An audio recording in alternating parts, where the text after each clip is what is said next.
That is the advice that I give to any founder, any marketing team, basically in any industry today. It's like, can you be an incredible resource? Can you be the number one resource for your ideal customer? Can you help them? If you can help them, then you will earn the right to then market to them later.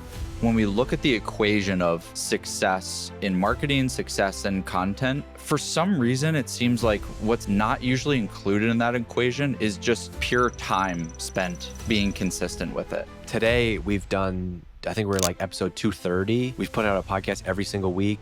I would bet you that 50% of the people that join Exit 5 are like, I listen to podcasts. What if I stopped doing that? Consistency is a incredibly underrated aspect of this whole thing. So everybody's talking about, usually with content, like let's drive pipeline, let's drive leads, MQLs, SQLs, all of that. Do we need that to be big? We're selling B2B. Like, what if we just have 200 people that listen to this a month and we sell 6-figure deals? Could our podcast be getting us like 2 or 3 new customers over the course of every quarter because people are listening? Then yeah, then what does it matter?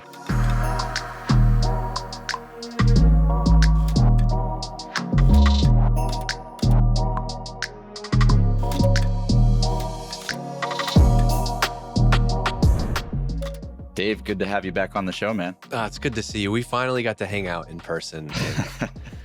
We had a 3-hour breakfast, which easily could have been a 2-day breakfast. And it was awesome. And it just reiterated my belief in like just getting outside of my house and going and hanging out in person. That was something that we can't replicate over Zoom. And I hope there's more of that to come. So likewise. And yeah, the reference you're making there is the Exit 5 team and you all had an event in Boston, and I went and joined that. You and I have been hanging, been friends, been working together for, I don't know, like 3 or 4 years now. It's like crazy. This is the first time we met up.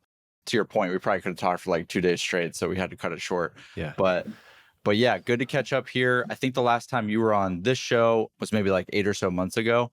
I know like one of the things that I consider you to be the best in the world at, and that I think is becoming increasingly and ever more important at the same time, is this concept of like the timeless marketing principles, timeless content principles, timeless marketing principles. And you open up LinkedIn, pretty much all you see every day now is like buzzword, AI, the new ABM play, brand, the YouTuber like shocked face, like, what is the definition of brand marketing? Let's argue about this for 6 hours. If we just take a step back and just remind ourselves, like, we are marketing to people at companies. We've built a product around a basis of a problem that we can solve in a differentiated way.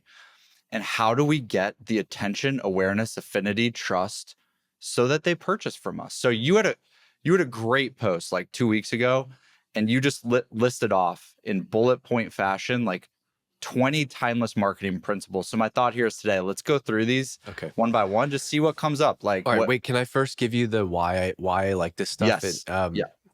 So when I was working at Drift, David, who's the CEO and founder over there, he was the one that put me on this initially. And it was kind of my first real marketing job where I was actually responsible for doing the doing. I had the keys to the website and copy and email and everything in HubSpot. And I was going down this path of it was a new startup, and I was trying to I was obsessed with all like the growth hacking, growth marketing of that era, all the SaaS, experiments and all that stuff.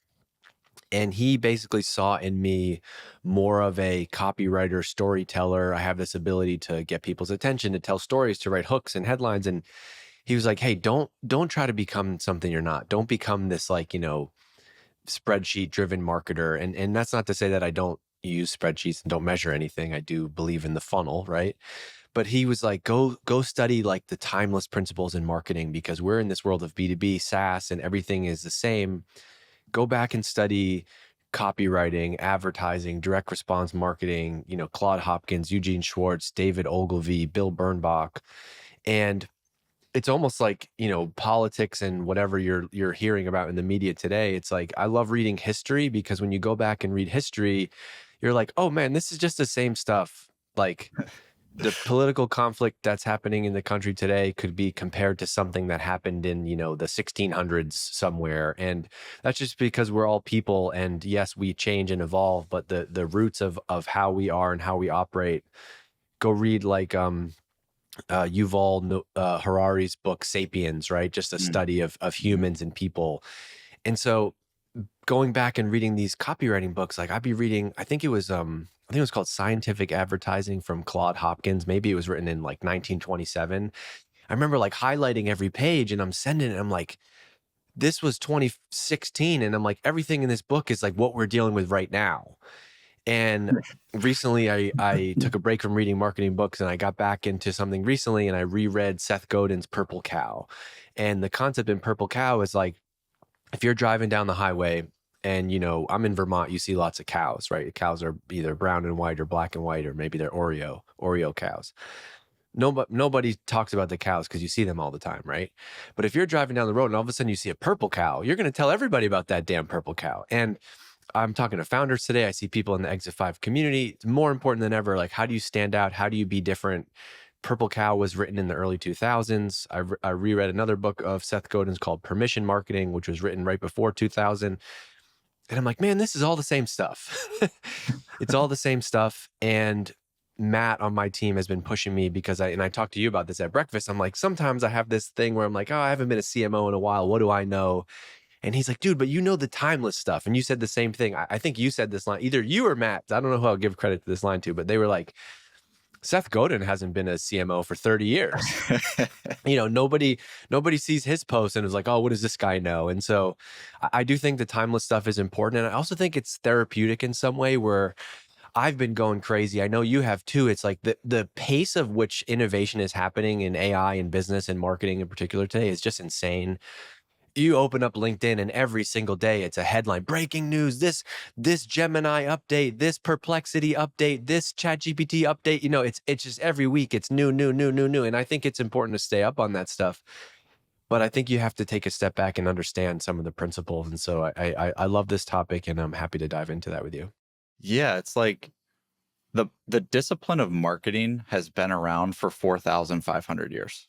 They didn't have like digital touch point attribution, and there were billion-dollar companies created 200 years ago, 300 years ago, 400 years ago, and their concept of marketing is literally based around what we're about to go through, and the principles that you've outlined here and that you talk about and preach a lot about. The same things. I think it's just there's also like life in here. Also, it's about communication. And I think the same things that make me a good marketer are the reasons why, like if we have to write a note to my kid's school, my wife is a good writer, but she wants me to like take a look at it and she wants me to rewrite it.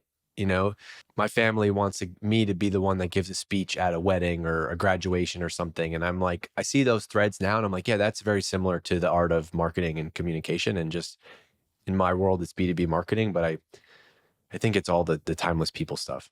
Yeah, that can be a double-edged sword sometimes, where it's like that's one of the reasons why everybody at the company thinks they can critique marketing, because they've written a letter before, they've written an email before, they've maybe given a presentation before. And so that can kind of cut both ways. Absolutely. But yeah. All right, cool. Let's go through this. We're going to go a little bit rapid fire. There's 20 here. All right. We can stop on some that we want to go deeper on, but yeah, so basically here's your post. This was 2 weeks ago. Here's a list of timeless marketing principles that will always matter.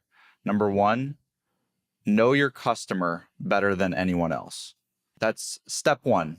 In this entire list is know your customer better than anyone else. One of the things that comes up for me here is, obviously there's many ways you can approach this, but from the lens of content, I think this is one of the least recognized values of doing content. So everybody's talking about, usually with content, like let's drive pipeline, let's drive leads, MQLs, SQLs, all of that. Just by the nature of putting content out into the world with your points of view, championing the problem you're solving, you're going to get feedback. And that feedback is from the people that you ultimately want to buy your stuff. And that can help reinform not only what content you continue to create, but actually the direction of your company, like the way in which you continue to build the product, how you message the problem that you solve, and all of those sorts of things. So yeah, anything you want to add on just knowing your customer better than anyone else? I don't know how you could sell something to someone if you don't deeply know the customer. I think you can definitely fake it, right? But I think in all things in life, we have a electrician that comes to my house, right? I don't know about that stuff. I want to feel like he does. I want to feel like he knows what I need, and I want to be able to trust that person. And so I think there's a level of trust that you build in your marketing. As much as I believe marketing is a game of attention, it's also a game of trust. And so in order to get people to trust you, you have to get them to feel like you really know what their life is like. I think it's in the Ultimate Sales Letter by Dan Kennedy, he talks about basically one of the key principles in writing is understanding if your audience has a certain language or lingo that they use, right? And so you need to speak that language. And so you need to show that you know this customer deeply through your marketing. And this goes deeper than marketing. It's the product that you build, right? You've built a company in the podcasting space. I think I would argue that you know the business, podcasting for business, deeper than anybody else that I know, and I think that shows in how you're making decisions about how you're going to build your company. It's kind of funny. This is like one last point I'll mention on this is you could argue you could be more effective selling something just by being able to describe the problem based on your understanding of the customer better than anybody else than ever even mentioning anything to do with your product. If somebody's able to hear or see from you, you articulate the problem that they're having, the product sells itself because they understand. If you understand the level of intricacy and details of the problem they're facing and can describe it in that way in a much deeper way than anybody else, that just highlights your expertise and knowledge and sort of extrapolating there very likely the solution that you have that can help them even without you like having to really pitch the product, the features, Yep. the outcomes, all of that kind of stuff. One of the reasons that I wrote the book Founder Brand was I think that one of the best marketing ingredients is when the founder basically experienced the pain of the problem and then went and solved it with a company. And I think it's hard to do that if you haven't lived that. And so, I mean, you look at it in consumer examples, right? Like my kids are drinking a juice box, and on the label of the juice box, it's like some all natural, no sugar juice. And it's like a story from a mom I was fed up with the sugary drinks that my kids had and da da da da. And so I decided to create that. That's a story that you're going to resonate with. I just met my neighbor recently in this place that I live, and he's a head of sales at this company, and the company CEO was like head of procurement for like 20 years at Adobe, and noticed this like big problem and challenge that made procurement really slow. Who better to go and build a product for that space than someone who's lived it, right? Why did you start Hatch? You were, deep in the podcasting world, and you noticed that a lot of these companies actually needed help creating shows. And so that is an incredibly important part of your company's story and your DNA. And that makes for a great ingredient to have in your marketing repertoire. And that's actually number two. So number two here in the list is be able to tell a clear, compelling story. Yeah, man. No, nobody likes, Apple's the greatest example of this all time. Go to YouTube and go to 2007 Steve Jobs iPhone keynote, and just the way he told stories and made them simple and clear and compelling. And now more than ever, we have shorter attention spans. We don't want to read everything. You need to be able to tell your story in a clear and compelling way in 2 or 3 sentences and 2 or 3 bullet points. And I love Mad Men. I love watching Mad Men, and the way that Don Draper in that show is able to basically tell a story and boil down a company's entire product and problem into like a sentence.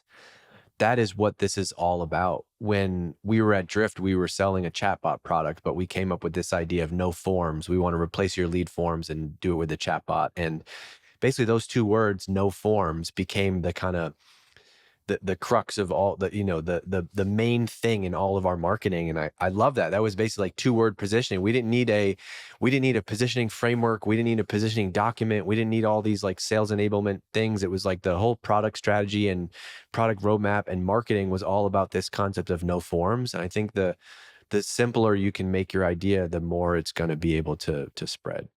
And not even just externally, like, you have this if you could go up to anybody at the company and they're able to recite that story without having to reference anything else, go look up that positioning doc, the messaging doc, anything like that, that it's actually a simple, and this is actually a really important part of this, I think, and you're really good at this, is like just simple and clear.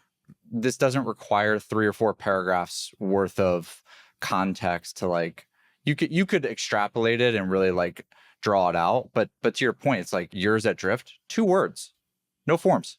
Simple is almost always better. Even in, but you and I have had lots of conversation about business over the years. It doesn't mean it's going to be easy, but simple is almost always the way forward, right? And I think the challenge though in with companies is that oftentimes what seems like the simple message is to say something like the all-in-one platform for X, right? And Yeah. it's and you need to get deeper and more specific about that. But I'm a big believer in that. Like that's not, I could be the greatest marketer in the world, but it's got to be embedded in the DNA of the company and the founder, and you got to have a vision, and it can't just be, marketing messaging. I put in the chat, by the way, the Oh, link to thank the you. post. I guess I post a lot on LinkedIn because I was trying to go find it, and it's an impossible task. Yeah. I should have sent it before. That was my bad. No, it's okay.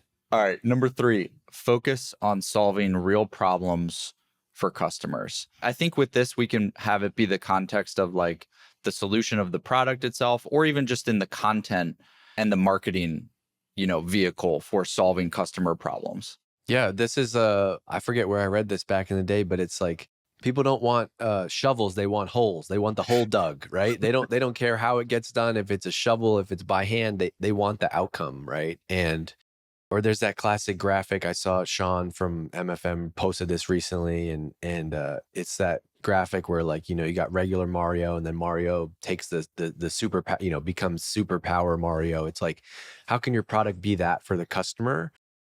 This can't be fluff. This can't be marketing nonsense or jargon. It's like, what is the pill that you give someone that when they take it, something is unlocked from that? And again, this goes back to the first thing, right? If you know your customer better than anyone else, if you truly deeply understand them, you can do a better job on solving that real problem. And I also think we talked about this a lot at Drift, and we're even doing this now with Exit 5, for example. We don't want you to buy a community. No one's waking up. It's like, oh, you know what I need? I need a subscription to a private community. It's like, no, the problem that our customers have is they don't have a peer group outside of work. They don't have a sounding board. They don't want to go to LinkedIn and write a lot of these things publicly. And so the thing that we're giving them is a private discussion board, a peer group, a forum to be seen, to be heard, to share recommendations and get ideas from each other. That's a real problem that we're solving. Yeah, totally. And with this one in relation to content, what I would say is like the solving of the problem sometimes is not always articulated well in what the value of that content is going to be. So what I mean by that is, for example, like a company creating a podcast, but the promise of what the listener is going to receive and how their career or life or education will be different after listening to that podcast is not always clear. It's like, we're going to interview these types of people about these kinds of topics and hope you enjoy, versus like listening to this podcast is going to help you do XYZ in your role so that you can ABC. I'll give you the yeah.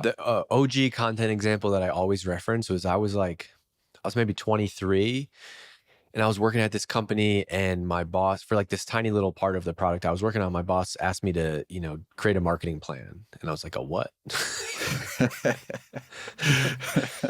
And so I went to HubSpot. HubSpot, this is like OG HubSpot when they were like basically the only people writing content for marketers. And they did the best example of this, which is like they were the first brand to create really good content for marketers designed to help us do our jobs better. And so I go to HubSpot. They had this amazing article on their blog, which is basically a step-by-step guide to walk you through how to build a marketing plan.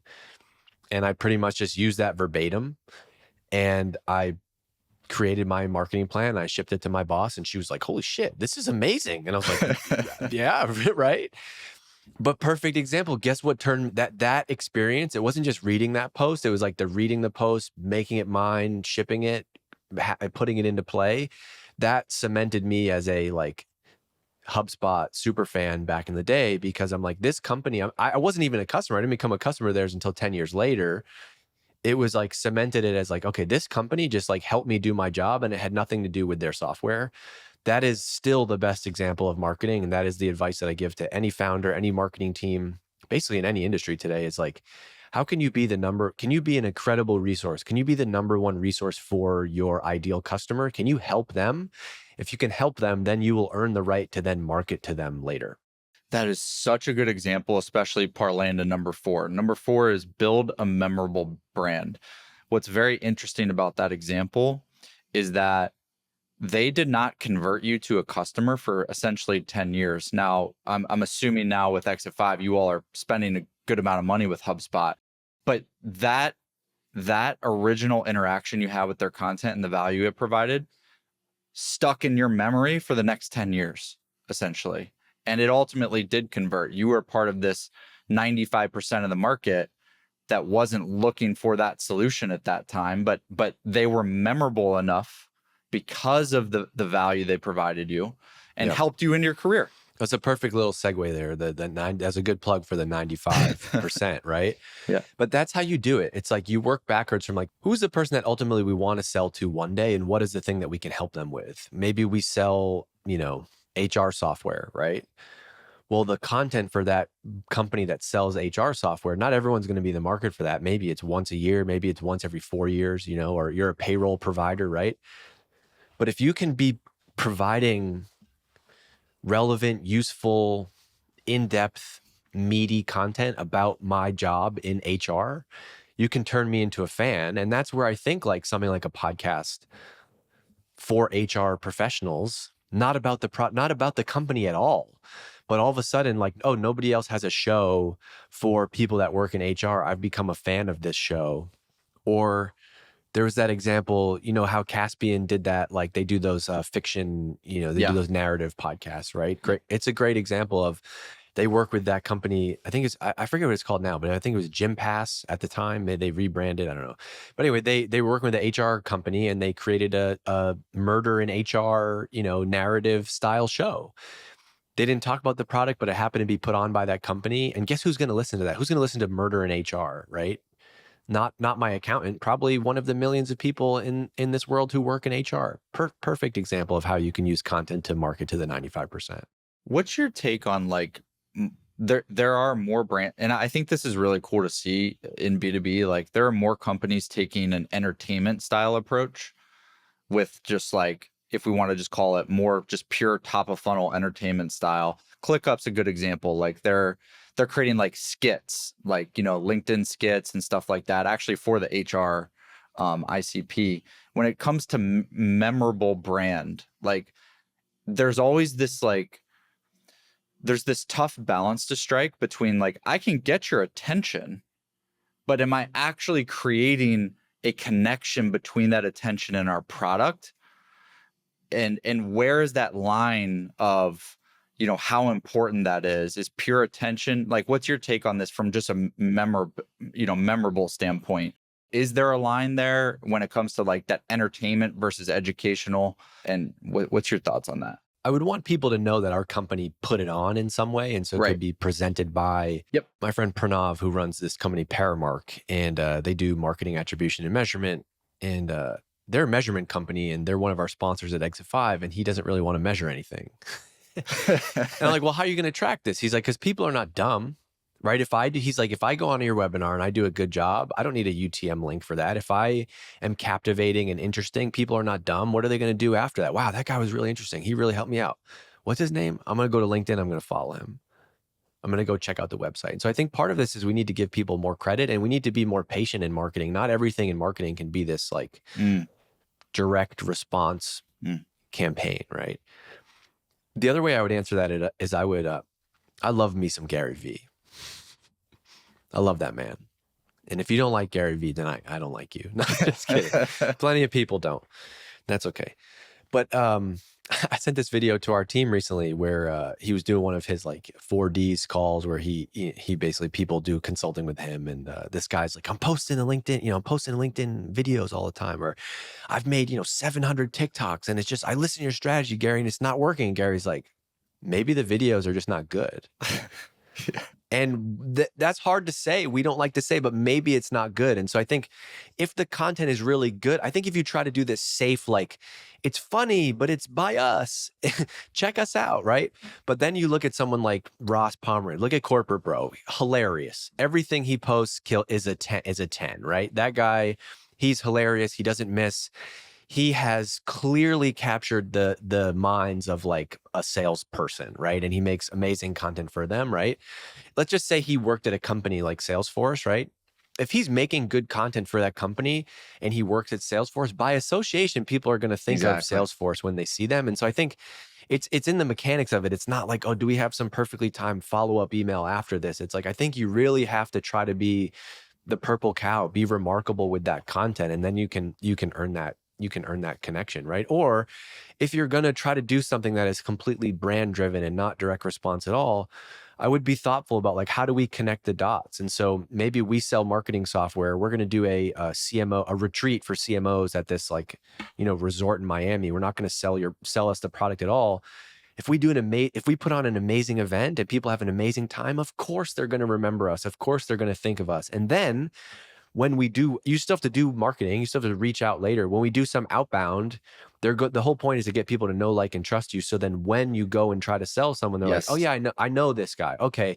Yes. The whole point is just to be like, I'm more likely to receive your sales pitch because you made me laugh or I learned something. That's how I think about it. Love that. And again, we keep doing this, but yeah, perfect transition to the next one. So number 5 is creating genuine human connections with customers, partners, et cetera. And so like your example there with that sort of activation was an in-person event, which is like probably no better way to foster that. Not everybody's in the opportunity that has the opportunity to do that. But yeah, just in general, how are you feeling about that today, that topic? I think it's more important than ever, especially in a world where like not everybody, but a lot of people are using AI to like reply to comments on social media posts. Something we've done at companies I've been at for a decade now is try to reply to every email that we can, right? Every company's doing some type of automated email, and you just assume that no one's going to answer on the other end. Like when we send out our Exit 5 newsletter, Danielle, for the 2 days after the newsletter, she replies to everyone that replied back to her. Amazing. And usually we try to do something, not always. Sometimes it's just like, hey, thanks for reading, haha. But sometimes, maybe once every 10, we try to go above and beyond and write a Yes. real personal note or take Yep. take a picture while I'm replying to the email. Or you look at my comments on LinkedIn. Sometimes I just go completely unhinged and I'm like the silly real life version of me in the comments, like somebody wrote on a post the other day, they were like, what would you be doing if you didn't start Exit 5? And I wrote, I don't know, probably be a rapper or be in the NBA. And like, that doesn't count for anything, but that's like building, that's a way to be like, hey, I'm a real person. Like that is me. And I think that's a tiny drop of building a human connection with people. And I think we have that today in marketing where everything can be connected. It's either on social media, it's replying to comments, it's replying to DMs, it's replying to messages. We talk a lot about the importance of like, building a founder brand or building your presence on LinkedIn. I think how you show up in the comments and how you respond is a perfect way to do that. Obviously, things like this where you can show your face on video make a difference, and then any opportunity to meet people in person is the same thing. MailChimp back in the day, they were like the best company with brand marketing, I think. Obviously now they're owned by Intuit, and it's not the same, but every company has a story. Everybody's got a price. Like, I hope someday someone's like, man, I remember when you responded to everybody at Exit 5. I'm like, yeah, well, now I'm rich. No. But MailChimp used to do this like surprise and delight campaign where they would send out like knitted hats to people's cats. So absurd, so quirky, so random, but they created this amazing connection with people because they were like, I got a knitted hat for my cat from MailChimp. And so there's ways like that. Jesse Itzler talks about like writing handwritten notes to people. Mm. And, when was the last time you've done something like that? Just completely random surprise and delight. We just did this the other day with Exit 5. One of our members wrote in about how they got promoted. And I was like, oh man, we haven't been doing any surprise and delight stuff. And our team got together and got him like a custom Yeti Exit 5 water bottle and a handwritten note. And we sent it to him. So good. That costs, maybe $60. Yep. He went and posted it on LinkedIn. We created that connection. So I learned that lesson at Drift in the early days where David was like, let's just do a bunch of random surprise and delight. Send people stickers, handwritten notes, not always your branded swag, but just like random emails and random notes to people. That stuff goes a long way. I love this so much because on the surface, when you're drawing this up on like the marketing whiteboard at the board meeting, like none of this stuff looks scalable. And that's why most people don't do it. And that's why everybody's leaning into AI, because it's like, oh, I can copy my video and make a million videos at once or whatever. But the thing with this is it actually is scalable, and it's creating the scale of the thing that you actually want the most, which is word of mouth. Like these things, not everyone's going to play out that way where somebody takes a picture of it and puts it on social, but there will be a percentage that do. And those things, you could argue, is possibly the single best form of marketing that there is, which is like to Absolutely. create that memory and that actual word of mouth, like content-based word of mouth. And by There's the way, nothing better. you don't have to, this doesn't have to be like a break the bank budget thing. It could be Right. like you do this for like 5 people, Right. right? My financial advisor sends out a thank you card every year, but they do a great job of going out of the way, and they sent my wife and I like these amazing wine glasses with like the state of Vermont like etched on the bottom, and she was like tapping and she's like, oh, this is this is real, this is high quality stuff. Yeah. Small things like that Yeah. makes me feel like, okay, these people get it. That was a nice touch. I don't need that. I didn't ask for that. I don't want your hoodie. Please don't send me any more t-shirts. Like, just if you just go Exactly. above and beyond and do something like that. And then to your point about the board meeting, by the way, and I think some people don't like this because I'm a better story. I'm good at telling the story and like distracting you from the data sometimes. But I would be putting those screenshots in board meeting decks, because that's how you show this stuff. And so it's like people talk about, well, how do we show the executive team the value of our podcast? Well, it's not just about the download numbers and audience, but if, for example, someone in your ICP, one of your ideal customers, like posts on LinkedIn about your podcasts, you better believe I'm screenshotting that and I'm putting that in the deck, because I think there's so much to show. Like, there's so much of the marketing that you just need to show that is not a number, and that stuff goes a long way. I would absolutely be like marketing those wins to show people the value of these things. Last thing I'll mention on this one. Do you remember Mike Jones? Who? Mike Jones. Who? Yep. What's his phone What? number? Do you remember? 800 281 281 330 8004. Is that it? Let's go. This is my exact point. Wasn't that real? Was that really him? So we called his phone number and he answered one time. He was at like the barbershop or something. And like that has never left my like That's nothing amazing. about that was scalable for him. He Yeah. was probably getting thousands of phone calls a day and he picked up like 10. Yeah. And I mean, this is why, listen to why does Gary Vee still post his own captions and write his own posts, right? And he talks about he'll be in an Uber, sitting on an airplane or whatever, and just spend 10 minutes and just reply to everybody, right? exactly. I'll give you one more thing on top of this. So I think even with automation, you can lean into this. And so Yeah. I have an automation that when anybody joins Exit 5, they get a message from me in the community, and it's basically, hey, it's Dave. This is an automated message, but like I really did write this, and here's a story about why I started Exit 5. Everybody responds to that, and they call me Automated Dave, and they say, hey, Automated Dave, thanks for the response. And then every morning I have maybe 3 or 4 of them. I go through and I reply, and I'm like, haha, it's really me now. Thanks, Chris, for joining. That's just a little touch point. That is to this point right here, that is a genuine human connection. That is somebody knowing that it's really me. And I think addressing that this is automated is a way you can do that. Yeah. And you called it out. You weren't hiding all the AI comments in LinkedIn. They're all trying to hide that it is an AI, bot comment. And it's such a net negative to the reputation. So I'm going to skip around a couple. And Yeah. speaking of reputation. Yeah, dude, welcome to podcasting with me. There's no chance we're going to do 20 of these in an hour. This is just us in general. We could talk forever. Okay. I'm going to skip a couple. I'm going to go to number 11. So build a reputation through consistency. This, again, like when we look at the equation of success in marketing, success in content, for some reason, it seems like what's not usually included in that equation is just pure time spent being consistent with it. So like, and you are one of the best people to speak about this because you've probably posted, I don't know, every day on LinkedIn for the last and posted podcast episodes every Yeah. week for like the last 6, 7, 8 years. How do I have the time for that, though? Yeah. How do you prioritize How it? do you prioritize it? It takes me 3 minutes a day. Well, so okay, I'll give you so first of all, there's that saying, you are what you consistently do, right? And so everybody has that one friend who's like, I'm going to stop drinking. And then, the next day you see him, I'm just going to have a drink today, or I'm going to clean up my diet or whatever. Anything in life, all the great things in life come from consistency over time. And you don't need to be great immediately. You just need to be, better than most. And the way you do that is just by showing up every single day. How many messages did I send you over those 6 or 7 years being like, man, I'm so sick of this damn podcast. I'm going to shut this thing down.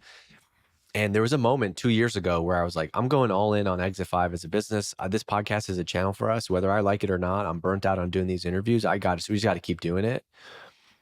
Today, we've done, I think we're like episode 230. We've put out a podcast every single week. Shout out to Hatch for 3 years now. And the result of that is like, I don't have a graph for this. I don't have a number for this, but I feel it in that I would bet you that 50% of the people that join Exit 5 are like, I listen to the podcast. What if I stop doing that? The problem is so often though, you quit before you get to see any of these like results actually happen. And so for any of these channels, for any of these like 95% marketing to the 95%, I do think time is the greatest thing you have on your side here. Look at Seth Godin's blog, right? Seth's blog, right? He's written a blog post every day for 20 years, 10 years. It doesn't have to be 1,000 words every time, but it's that consistency. And so much of marketing is just the repetition and just showing up there. I'm always going to be there in your feed, talking about marketing, talking about what I'm learning, talking about Exit 5. There's so much noise out there. I'm going to be there showing up consistently. Consistency is a incredibly underrated aspect of this whole thing. I think if we reframe it a little bit, it might help people realize it's not just something to like, it's not just a checklist item to check off, like, oh, I did a post every day. It can actually be the differentiator for why your content wins. What's interesting is like, if you look at the podcast, like the successful podcasts in pretty much any category right now, or the successful newsletters, or the successful people on LinkedIn, the top 20% across all of those different channels, the top 20% of people succeeding on them, if you go and look at when their first post was or when their first publish date was, it's usually years and years and years ago, and they just didn't stop. So it's like, and that's actually kind of nice to know. It's very simple. Let's just do that. We're going to have to iterate, perfection through iteration. It's not going to be perfect. We may not get a qualified inbound lead in the first 30, 60, 90 days. But if we just look at that simple equation of like, in order to get the outlier results, one of the very simple factors we can control is just the amount of time we're willing to do it for. I also think that you mentioned if you scroll back through a creator, you also need to open yourself up to the feedback loop. And so if you're only say posting once a week, right? Or if you're only putting out one podcast episode once a month when you have it, you're not getting enough at bats. You're not getting enough signals. And so a part of it is like posting all the time for me is like, I'm constantly getting that drip. And I feel like, to point number one, know your customer better than anyone else, at least for what we're doing and with marketing. I feel like I know the audience of marketers really well. Not just because we have this community, but because I'm constantly writing about this topic and I'm reading the comments, right? And I'm reading what people are saying. Yeah, and so the next one, you all at Exit 5 are really good at this, and you are just in general, which is like embracing creative thinking over copying competitors.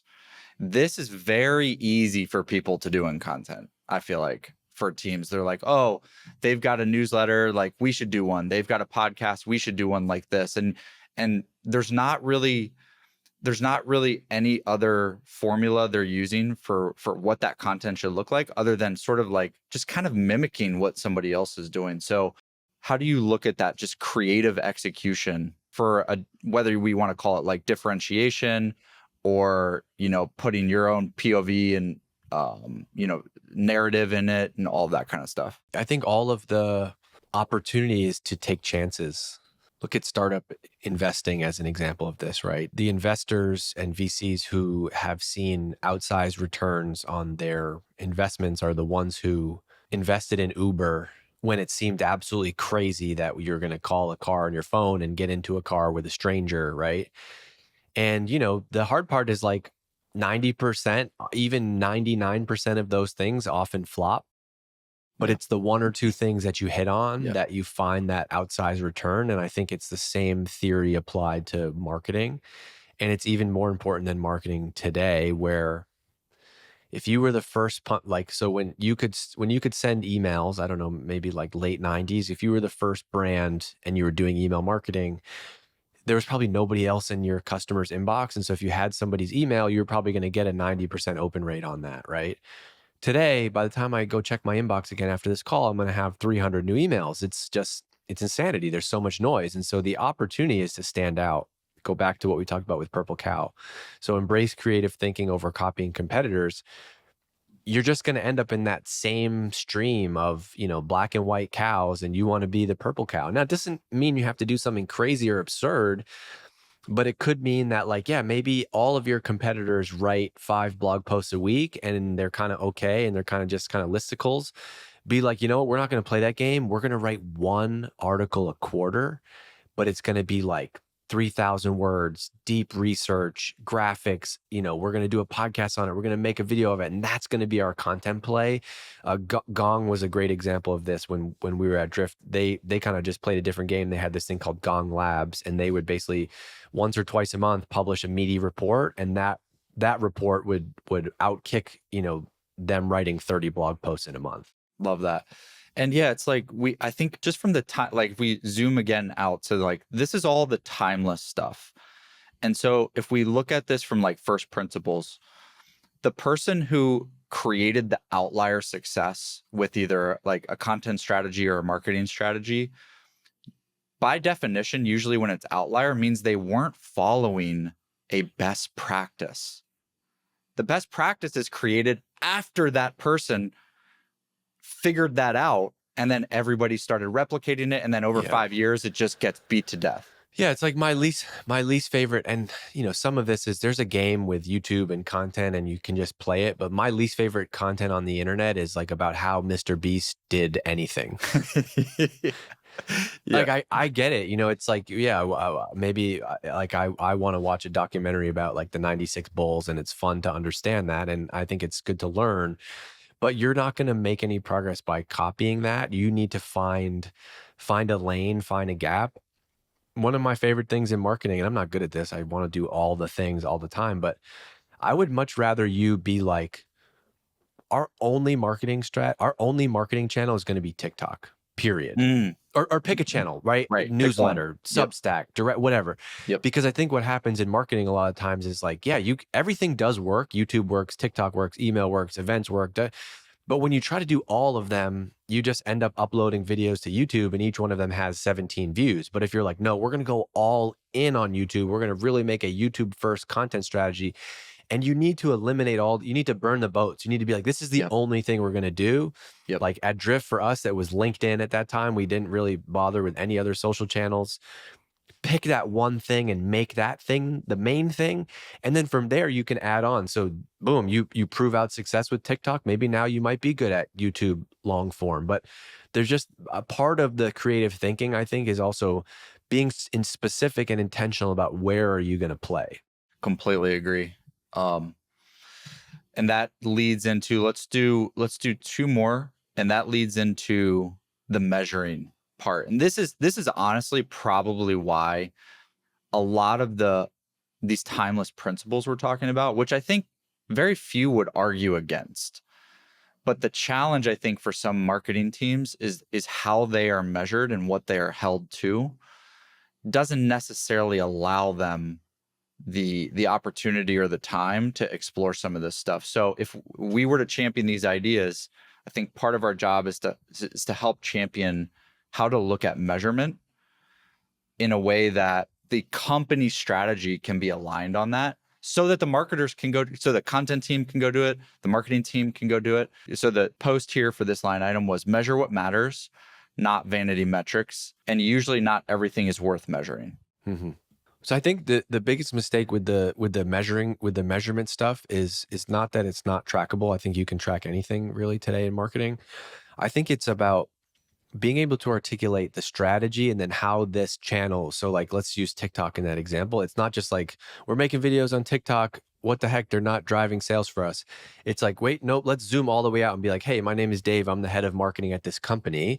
I want to talk to you all internally about how we're going to do marketing as a company, right? You need a strategy. And it's like, we believe that our buyers are in this demographic, they hang out here, they hang out on TikTok, and so we're going to make the only, and by the way, nobody on TikTok is creating content for, you know, people that want to gain financial independence in their 20s and 30s. And so that's going to be our lane. We're going to not measure this by direct sales. We're going to commit to this. We think this is a long-term strategy. We're going to do this over the course of years, but we're going to start to build and create content on TikTok. We're going to fail a lot. We're going to make lots of videos. The result over time, hopefully, is going to be an engaged audience of people in our niche. And those people are people that we can get to know, like, and trust us. So then we can basically nurture them into the more direct response elements of our marketing, right? That's not a Mm. perfect answer to your question, but I think No, yeah. it's usually about having that like preamble about like, how are we doing marketing and why, Yep. and how does it fit into the overall company goals? I think where a lot of the content stuff gets scrutinized from a measurement standpoint is it's just kind of like it doesn't really serve the broader purpose, right? And so it's like in the drift example, we talk about no forms, right? We're going to make a video show, and every Friday we're going to have a roundtable with 3 marketers who have ditched forms on their website, and we're going to do that every Friday for an hour, and we're going to do 24 episodes, twice a month for the whole year. How are you going to measure that? I don't know. Views, comments over time, we're just going to go, because I guarantee you that if you commit to doing that by like episode 12, you're going to have some amazing data and feedback. And oftentimes through content, it's not necessarily about just the ROI of like the did people buy our product, but it's like, oh man, we hit on this amazing topic here.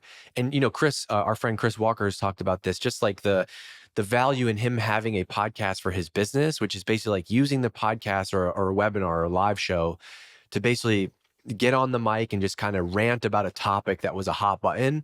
And then he sees in the chat, everyone's like, oh man, this is exactly Yeah. what I'm struggling with. This is exactly, there's no sales ROI in that, but it's like that was a signal for him to now validate, okay, yep, there's something here. All right, cool. Now at my company, we're going to go and create an event around this. We're going to go and create a product around this.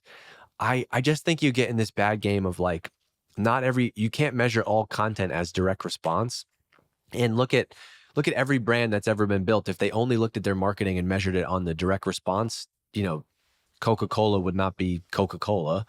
And even at a smaller level, you can be looking at all these little signals for feedback. And so I think the point about like usually not everything that you can measure is worth measuring. It's like, yeah, I actually, one of the things that I hate, or I hated even at a company, is just like the download number on our podcast, because Mm. it's like that's a hard number to grow. Do we need that to be big? Even if we're selling B2B, like what if we just have 200 people that listen to this a month and we sell 6-figure deals? Could our podcast be getting us like 2 or 3 new customers over the course of every quarter because people are listening? Then yeah, then what does it matter that 200 people listen to our podcast? Or followers can be a vanity metric if you have them in the wrong niche, but they can be a leading indicator if you have them in the right Exactly. niche. And so for me on LinkedIn, I kind of only talk about marketing. You're damn right, they're not a vanity metric for us, because the Exactly. more followers I have on LinkedIn, the more people see our content, the more people see our content, the more people can sign up for our stuff. And so you need to just have a strong point of view on your marketing strategy and then where those channels fit, as opposed to just being like, yeah, we're going to start doing stuff on YouTube. That's when the CFO is like, well, what are we spending on this and why? You need to, back to the first couple principles here, I think it's just as important internally that you can stand up in front of the company and have a strong point of view about how people buy your product. And then you tell the company, here's how people buy our product, right? Do you agree with this? They get insight from analysts, they learn from their peers, they go to events. Okay, so why are we only doing Google AdWords and direct response marketing? Like, no one's going to disagree with you. Is this Exactly. not how people buy? Okay, therefore, we need to do things that help grow our word of mouth and help, you know, and help spread our message. And so that's why we're doing these things. Here's how we're going to look at them. Here's how we're going to measure them. Now let's go do it. Yeah, 100% agree. And there's two ways I talk about this as well, as just two quick points on it, which is one thing I think we often forget is like we need to contextualize our content results against the actual TAM that we possibly could sell into and equate that to our audience TAM. So like if there's only 2,000 potential buyers that you could target in your market based on what you're selling and who you sell it to, then not putting that in front of the team at the very beginning of your content strategy is a mistake, because you can then go look at, just open up YouTube and you see 100,000 views on some video and you feel like you're not succeeding if you have 200.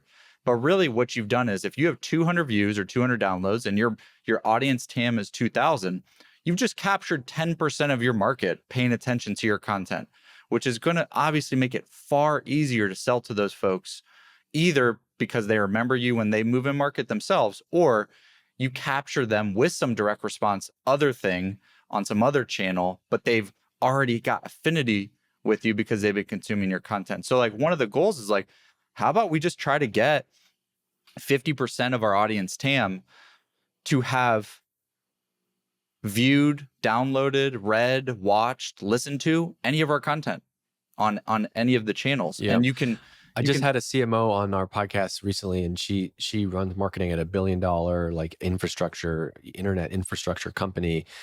And she says that they have data that shows that basically any deal that has interacted with some type of marketing content from them closes fast. The sales cycle is better.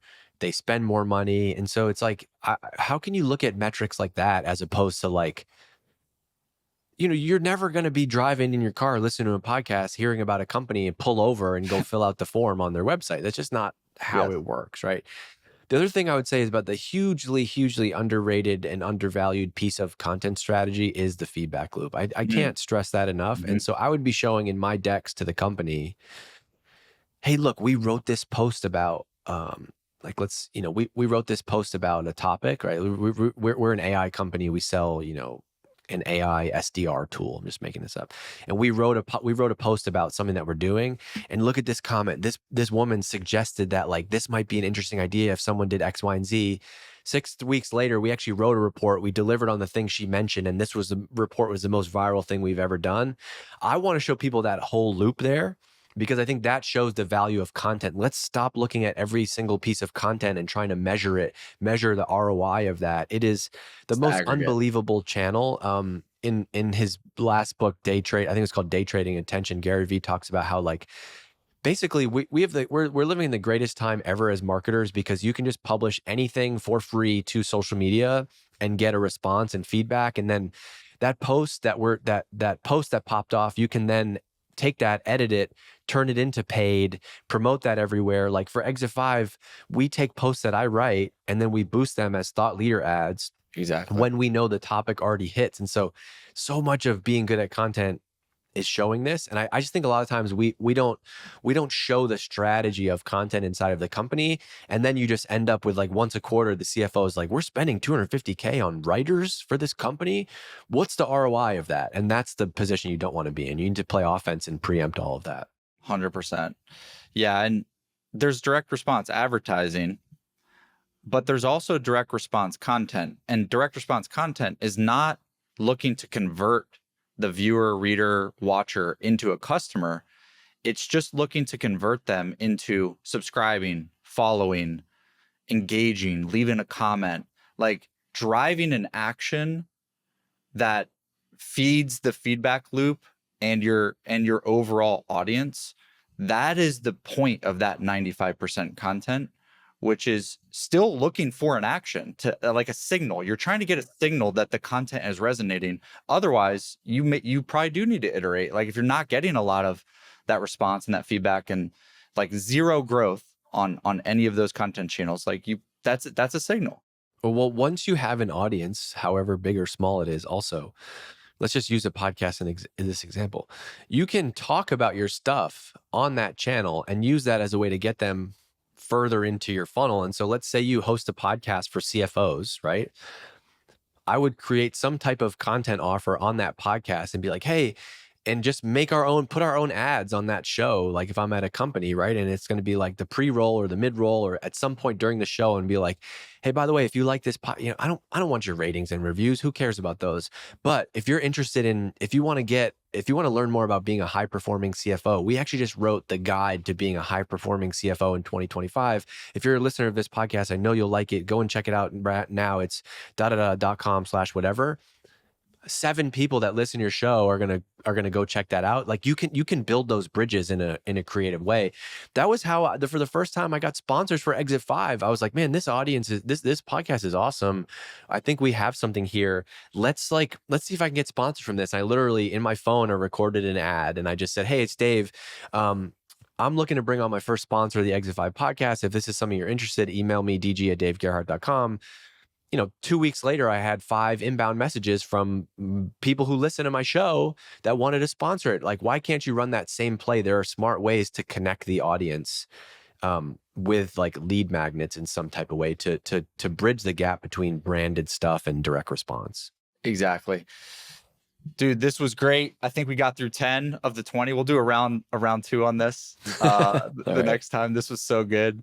Yeah, man, I just think the overall message here is like, let's not get so caught up in all the terminology, all the disagreements about the best way, the best tactic. It's like the reason probably we all got into marketing or in content is because like we fell in love with these things, like these fundamental things of we've got a good product, we've got a great team.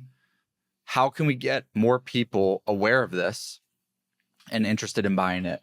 And I think if we study these things and like the way that you have with the books and just listening to content like this, I think it'll make us all better marketers, better content marketers. Yeah, just get back to, and I think we mentioned this earlier about like benchmarks and looking at competitors.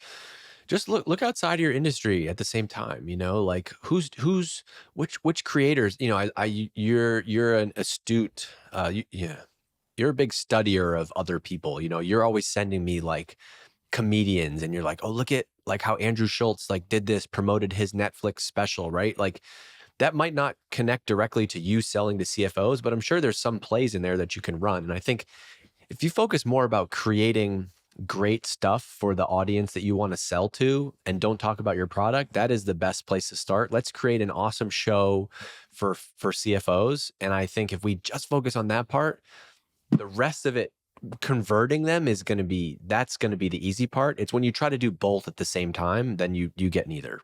Love it. Crushed it. We'll end it now so that we don't go for another couple days, but this was fun, man. Everybody, if you're not yet, you should be in the Exit 5 community. It's the largest and best community for B2B marketers out there. This show, we talk a lot about content. There's a ton of content people in there as well. And then, Dave's very active, obviously, on LinkedIn.